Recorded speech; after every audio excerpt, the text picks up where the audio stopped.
ವಸ್ತುಗಳು ಬಂದಿದೆ. ಈ ವಸ್ತುಗಳೆಲ್ಲ ಯಾರಿಗೋ ಶ್ರಮದ ದುಡ್ಡು, ಯಾರೋ ಶ್ರಮ ಪಟ್ಟು ಯಾರೋ ಕೆಲಸ ಮಾಡಿ ಆ ಒಂದು ಸಂಸ್ಥೆ ನಿಮ್ಗೆ ಇದನ್ನೆಲ್ಲ ಕೊಡಬೇಕು ಅಂತ ಹೇಳಿದ್ರೆ ಅದರಿಂದ ಬಹಳಷ್ಟು ಶ್ರಮ ಇರುತ್ತೆ ಅಲ್ವಾ. ಸೊ ಆ ಶ್ರಮದಿಂದ ಕೊಟ್ಟಿರುವಂಥ ವಸ್ತುಗಳನ್ನ ನೀವು ಎಷ್ಟು ಸದುಪಯೋಗ ಪಡಿಸ್ಕೊಳಕ್ಕಾಗುತ್ತೋ ಅಷ್ಟು ಸದುಪಯೋಗ ಪಡಿಸ್ಕೋಬೇಕು. ಜೊತೆಯಲ್ಲಿ ಯಾವುದೇ ವಸ್ತುಗಳು ಸಹ ಹಾಳಾಗದೇ ಇರೋ ರೀತಿಯಲ್ಲಿ ನಿರ್ವಹಿಸಬೇಕು. ನಿಮ್ಮ ನಂತರದಲ್ಲಿ ಬರ್ತಕ್ಕಂಥ ವಿದ್ಯಾರ್ಥಿಗಳಿಗೂ ಸಹ ಅದು ಉಪಯೋಗ ಆಗಬೇಕು. ಆ ರೀತಿಯಲ್ಲಿ ನೀವು ಅದನ್ನ ಕಾಪಾಡಿಕೊಳ್ಳುವಂಥದ್ದು ನಿಮ್ಮಗಳ ಜವಾಬ್ದಾರಿಯಾಗಿರುತ್ತೆ. ಯಾಕಂದ್ರೆ ಎಷ್ಟೋ ಜನ ಅವರು ದುಡಿದ ಹಣದ ಒಂದು ಉಳಿತಾಯದಿಂದ ನಿಮ್ಗೆಲ್ಲ ಕೊಟ್ಟಿರ್ತಾರೆ.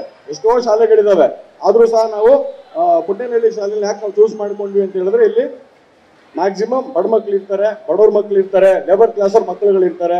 ಬೇರೆ ಬೇರೆ ದೊಡ್ಡ ದೊಡ್ಡ ಶಾಲೆಗಳು ಓದಂತವ್ರಿಗೆ ಎಲ್ಲಾ ರೀತಿಯಾದಂಥ ಇನ್ಫ್ರಾಸ್ಟ್ರಕ್ಚರ್ಗಳು ಆ ಒಂದು ಪ್ರೈವೇಟ್ ಶಾಲೆಯ ಮ್ಯಾನೇಜ್ಮೆಂಟ್ ಅವ್ರು ಕೊಡ್ತಾರೆ. ಬಟ್ ಇಲ್ಲಿ ಏನೇ ಬರಬೇಕಾದ್ರೂ ಅದು ಸರ್ಕಾರದ ವತಿಯಿಂದ ಬರಬೇಕಾಗ್ತದೆ.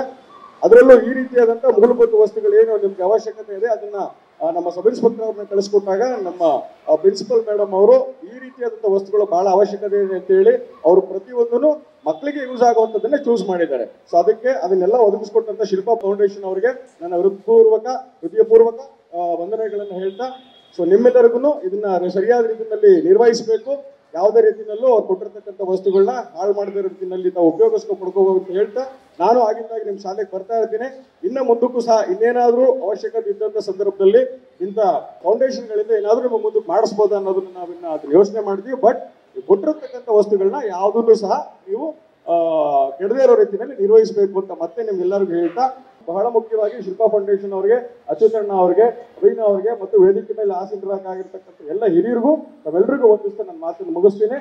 ಜೈ ಹಿಂದ್, ಜೈ ಕರ್ನಾಟಕ.